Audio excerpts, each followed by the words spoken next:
బజే వాయువేగం. వాయువేగం అయితే అసలు కాదు, అలాగని తీసేసే టైప్ తాబేలు వేగం కూడా కాదు. ఐ మీన్ నాట్ బ్యాడ్, నా వరకు యావరేజ్ వాచ్ అంతే. Pre interval to pre climax అయితే ఫ్లోలో వెళ్ళిపోయింది, మిగతాదంతా మటాష్. అండ్ క్లైమాక్స్ అయితే టూ మచ్ కన్వీనియంట్గా పెట్టేశారు.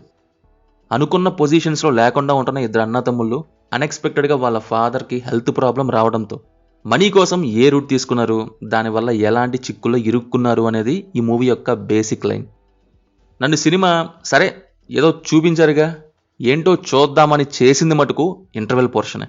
అది బాగుంది. అది అప్పటికే ఏం సోదిరా బాబు అనుకునే ఆడియన్స్కి సర్లే ఏదో ఉంది అని హోల్డ్ చేస్తుంది.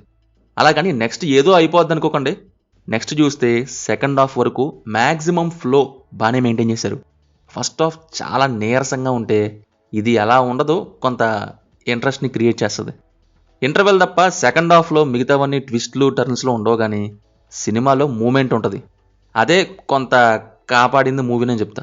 అంటే హీరోకి రావాల్సిన డబ్బు కోసం హీరో, విలన్కి కావాల్సిన వస్తువు హీరో దొబ్బేయటం, వాళ్ళ వెనక వీళ్ళు వీళ్ళ వెనక వాళ్ళు ఏ విధంగా డీల్ చేస్తారు అని పోతుంది సెకండ్ హాఫ్. ఇక్కడ ఫాదర్స్ అన్న ఎమోషన్ కూడా బాగానే ఉంది. ఎస్పెషల్లీ నాకు నచ్చిన మెయిన్ థింగ్ ఇందులో అది కూడా సెకండ్ హాఫ్లోది మాత్రమే, వెంకట్ సైడ్ నుంచి వచ్చేది. మరి ప్రాబ్లం ఎక్కడా అని అడిగితే ఫస్ట్ హాఫ్. లిటరల్లీ 2 సార్లు మొహాన నీళ్లు కొట్టుకున్నా. ఫుల్ డల్గా ఉంది ఇది మాత్రం ఇంటర్వెల్ దాకా. సినిమా ఫస్ట్ 50 మినిట్స్ అంతా సోదే.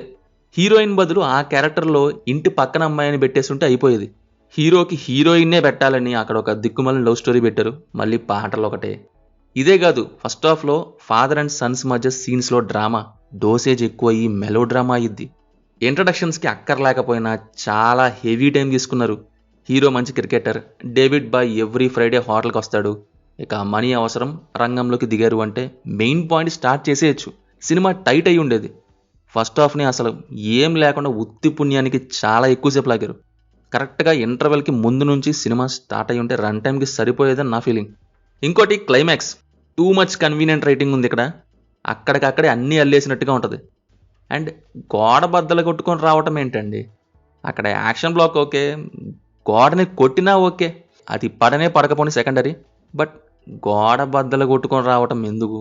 అందులోనూ థ్రిల్లర్స్లో ఎంత కామెడీగా ఉంది అది. పర్ఫార్మెన్సెస్ వైజ్ కాస్టింగ్ బాగుంది, అందరూ మంచి పర్ఫార్మెన్స్ ఇచ్చారు. వాళ్ళల్లో Ravishankar top, next Karthikeya. Songs అయితే రాడ్, బీజేం ఏదో ఉందన్నట్టుంది, నాకైతే పెద్దగా వినిపించలేదు. ఫైనల్లీ టైం ఉంటే సెకండ్ హాఫ్ టైంపాస్ కోసం ఒకసారి ట్రై చేయొచ్చు.